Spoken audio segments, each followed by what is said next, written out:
Hey guys, I am fired up today. I've got one of my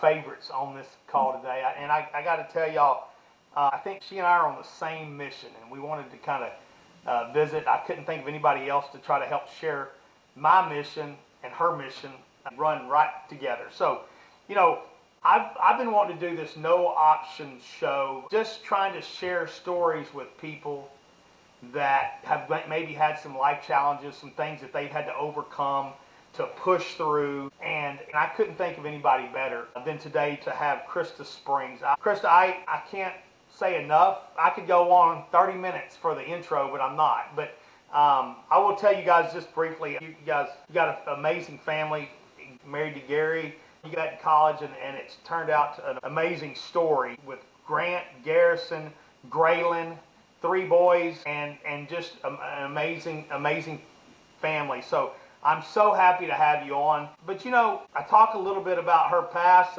and it was funny. I was talking to somebody the other day, and they said that Gary being the quarterback at SFA, you know, and Gary was an extremely good quarterback and one of the studs on campus, but they said really the athlete in the family was Krista. Uh, about that. Being a track star and cheerleading. I think whatever you went out for, you did so good. And I had the privilege of hanging out with Krista when we were in high school. So we go way back. We go way back to the Bridge City Cardinals and amazing things you did there. But let's get started. I really, you know, we all deal with things in our life and we run into things that really change our path in life. And I've been down that road, and you certainly have been down that road. And I want to, my hope today is that we can help somebody that's maybe going through something you've went through and that you continue to go through, help them through it, right? So with that being said, Krista, welcome. And if you don't mind, just let's jump into your story. Thanks, Ty. Well, unfortunately, the moment, the little thing you always hear, a mom's worst nightmare actually happened to me. I got a dreadful phone call one Friday late afternoon around 6:30 after just having a very relaxing Good Friday, and it changed my world forever. It was a police officer letting me know that my son, Graylan, had been in a car accident and had been airlifted to Conroe Trauma Center. And all he said was, get a piece of paper down and write these numbers. And so that's what we did. Took off and walked into something that never in my life, never expected it, never thought it would happen to me, but it happened. And Graylan was a passenger in a car with one of his good friends. They were going to Houston to go to a track meet to see a girl and another guy friend. There was a big friend group from the track team, and they were going to go for the weekend and watch the track meet. Well, they didn't get there because an 18-wheeler pulled out in front, and just the driver could not stop. Graylan was still alive throughout the wreck, so he was able to be airlifted. But after talking to the air flight crew and different people on the scene, they knew it was bad. And at a level trauma hospital that he was in, he came in at a level 3, which unbeknownst at the time was almost unsurvivable. So we get there and having to drive 4 hours, thinking about all what's you're gonna walk in and gonna see. That was the hardest drive I've ever made in my life. Both Gary and I, we couldn't get there fast enough.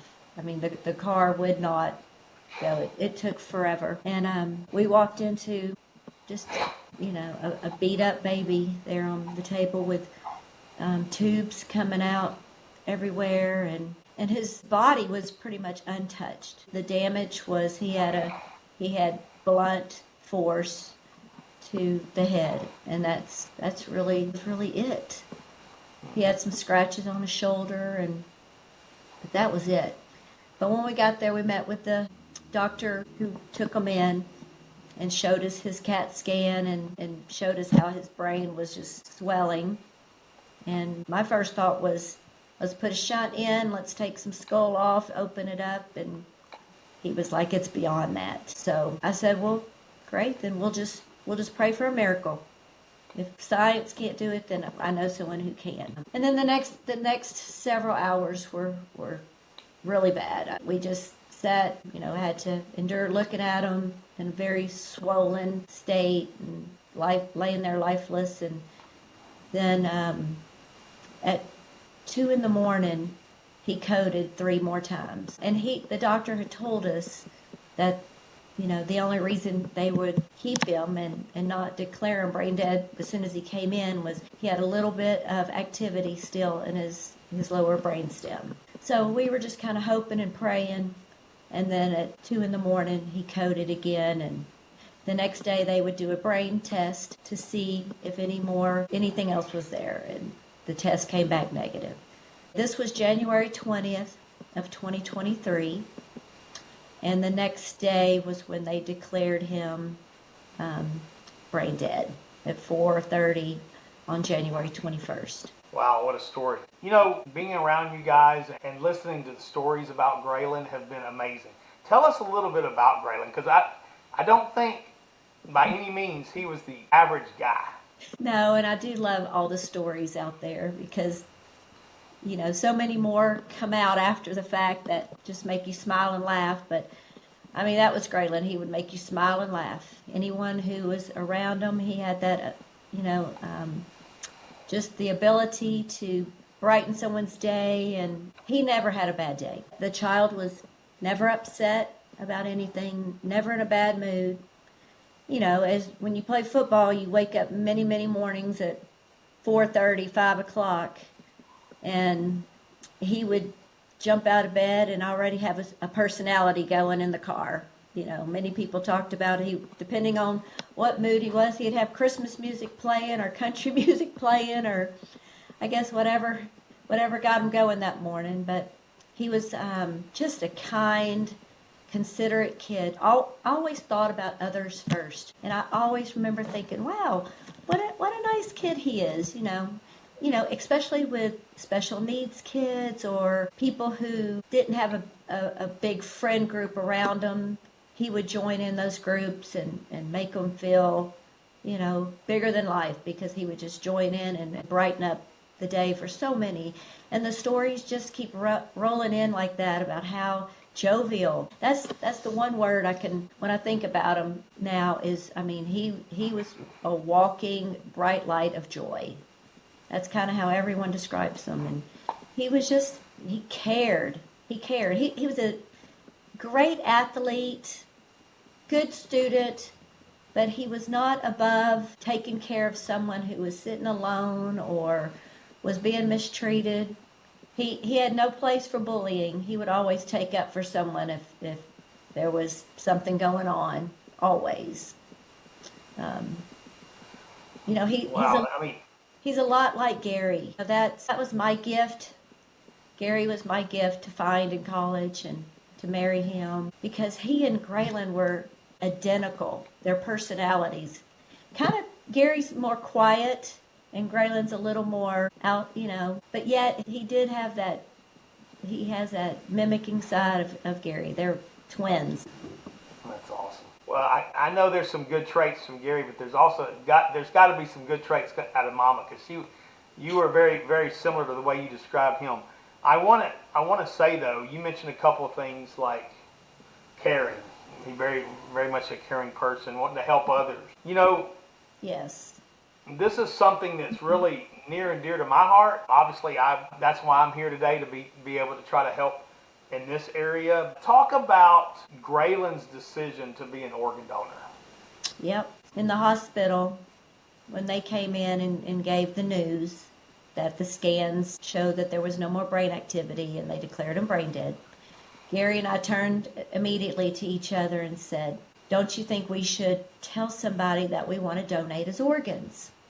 And just about that time, a lady came in with his driver's license and said, your son's an organ donor.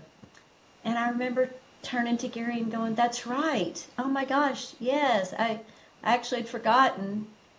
But a year earlier, I mean, even 2 years earlier, when he was 16 and you're getting your license, we didn't have a large discussion then. I think he checked the boxes and moved on, got his driver's license. Well, at 18, when you redo your license, you have to do it again. And he was sitting in the living room and kind of taking the question seriously. And he said, "I know I want to be an organ donor, but what is this tissue?" And so we had a little discussion about what that is and how that could help others, and bones, tissues, ligaments. There's so much in a body that can go into improve somebody else's life. And he goes, "Oh, yeah, I got this." And just as jovial as he always was, he's just, I mean, I can still see him doing this. It's such a vivid memory. And it was just like, oh, absolutely. He never even hesitated after that. And then it came full circle when they brought the license to us in the hospital. And as you know, in organ donation, it makes that decision so much easier that was the wishes of your loved one, right? So that's just a part I want to say. And I mean, because of Graylan's decision, he has saved multiple lives and bettered so many more, right? But it was a decision that you and Gary and the boys knew what he wanted, right? Mm-hmm. Y'all knew what his wishes were. You just granted his wishes, right? So that goes right in line with what Graylan was about. Yeah. Helping people, and there's no more ultimate gift than giving life. You mentioned it. There are like 8 organs that can save lives, but then there's multiple more that can enhance lives of people that are in need. So, I mean, Graylan just kept on giving, right? He's even as a young boy, and then as an athlete, an encourager, and then donate organs.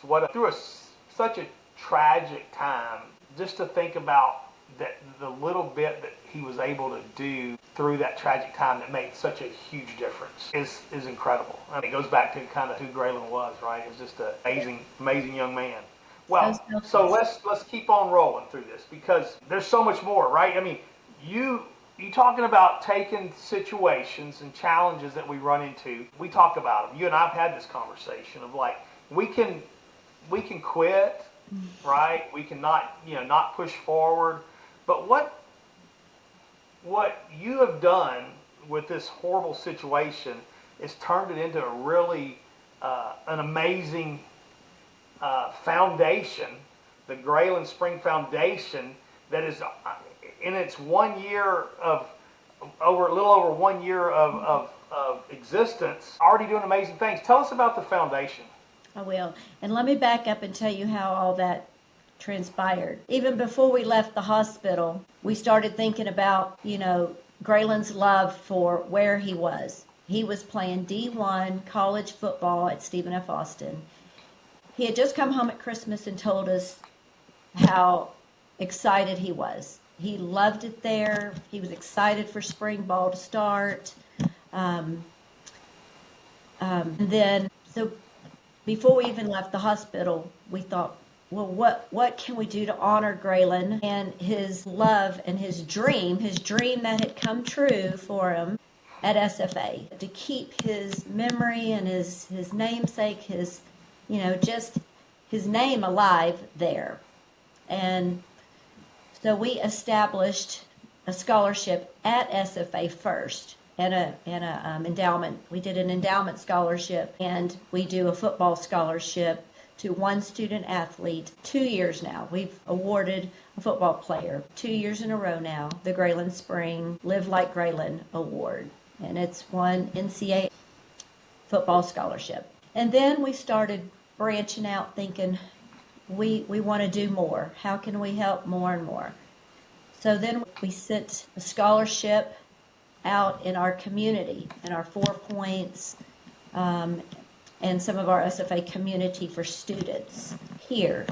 And we had 27 apply for it, and we awarded 27 scholarships to our hometown area. And then it just started going, well, who else can we help? We bring in groups like FCA, Fellowship of Christian Athletes, CCA, Coalition of Christian Athletes, which is the college group. We want to help YMSLs. We've helped football teams and baseball teams. So the whole picture is trying to help everyone who was like Graylan. Everything that Graylan did, we want to enhance others who are walking in his footsteps now. So then it transpired into we've set SFA up with the endowment. Now let's bring in Graylan's Foundation. So we started the Graylan Spring Foundation to continue to help our local community. And then recently, the donor organ process it was on my mind. And so I started doing a lot of research. And Austin is this little pocket area. So Life Gift, so you have Donate Life, which is the big umbrella over donor organ donation. Life Gift is in Houston and Dallas and Lubbock. TOSA, which is Texas Organ Sharing Alliance, is in San Antonio, and they cover Austin, but they cover San Antonio and the Valley. So Austin kind of gets missed. When I started reaching out to different things, they were like, oh, well, you're Life Gift, you're Houston, but I live in Austin, I want to give here.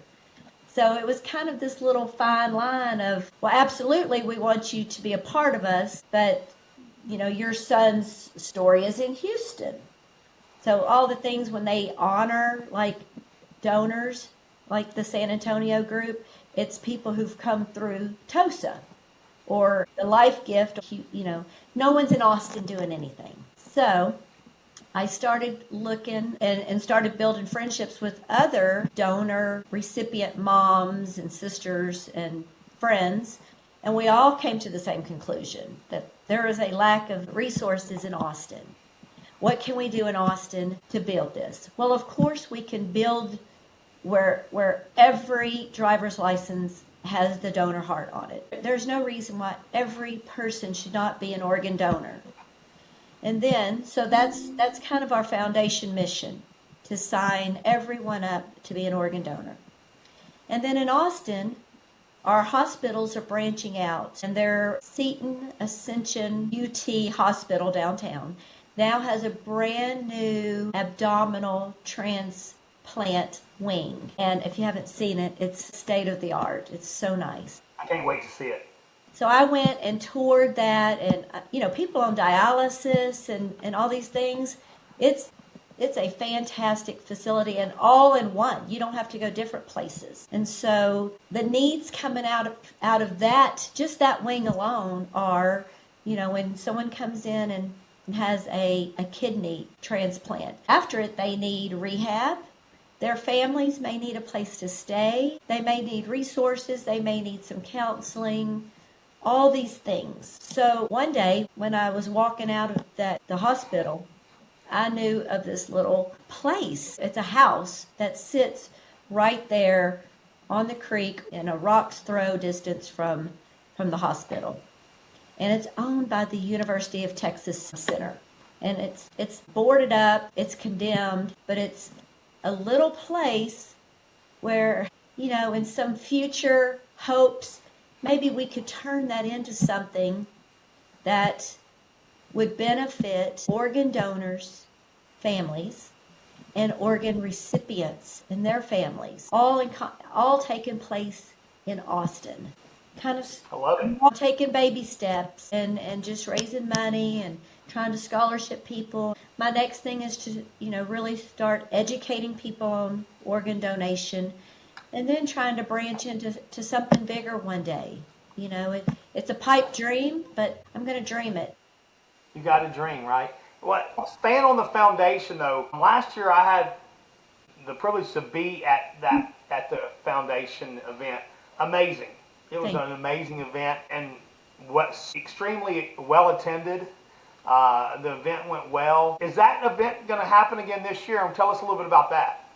Yes, yes. So last year we had our first annual Graylan Spring Foundation golf tournament and social, and this year we are going to go live with our second annual social and golf tournament on Monday. So I have the whole platform almost ready to roll out to start advertising. Monday, what's the date? You talking about Monday? This coming up Monday? That's when the website's going to roll out to start registering. Okay.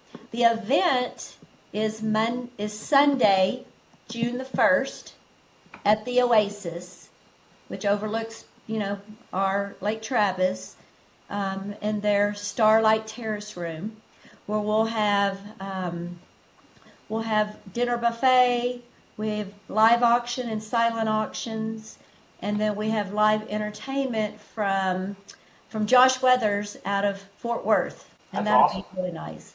And then That'll be the next day, amazing. Monday, June 2nd, will be our golf tournament at River Place Country Club. And by the way, that's a beautiful golf course. Yeah, It's hard. it's not the easiest golf course in the world, but it's beautiful. And I will tell you, that event I felt like was a success. What were some of the things y'all were able to do with that? You talked a little bit about scholarships, right? And is that where the scholarship money was raised? Yes, yes. Okay.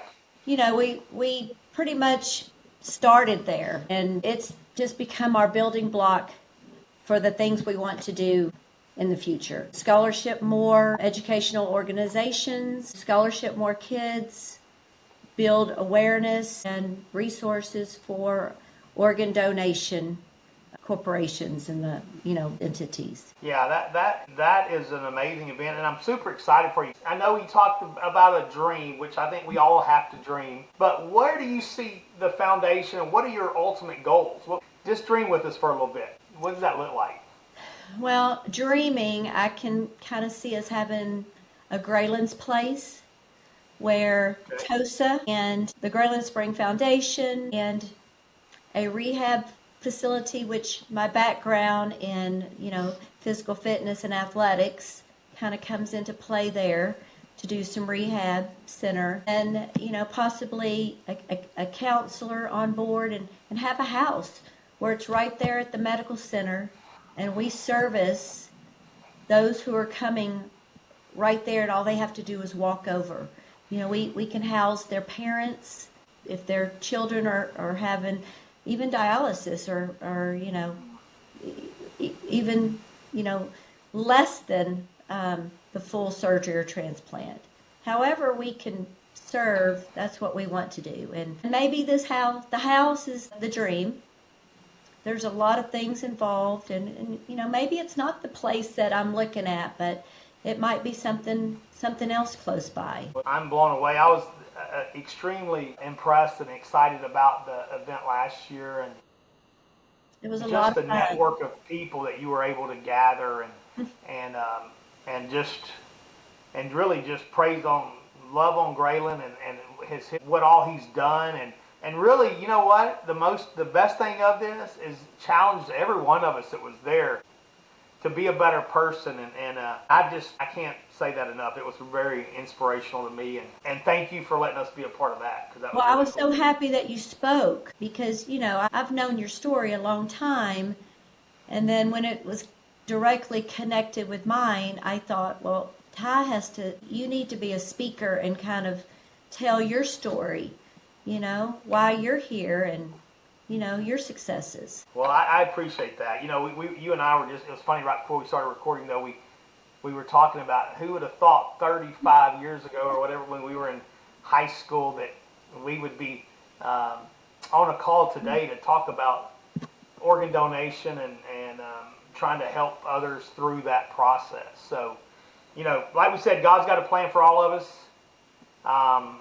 and that may be a part of His plan is to connect you and I so that we can help others. So, well, I want to first of all thank you for sharing all this, and I hope if you are a sponsor, if we can help sponsor this event, we should. You know, we get asked as business owners, we get asked to sponsor a lot of stuff, and there are a lot of things you just do, and this is one of those, right? Because it is helping, truly helping people.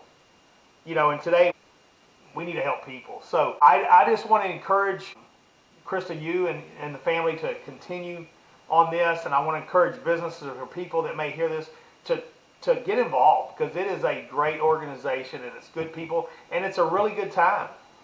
So just I want to make sure we do that. Now, with that being said, how does someone that want to get involved connect with you? How do we make that happen? The best way to connect is through our website, which is www.graylanspring.com. Perfect. Or they That can and that's got contact, the information. sure, or they could contact me at kristaspring11@gmail.com. Well, Krista, it's amazing, and I encourage everybody to go out and live like Graylan, because it's an amazing young man that has done a lot of things in his young life. I hope that we can all challenge each other to be better, right? So, Krista, thank you.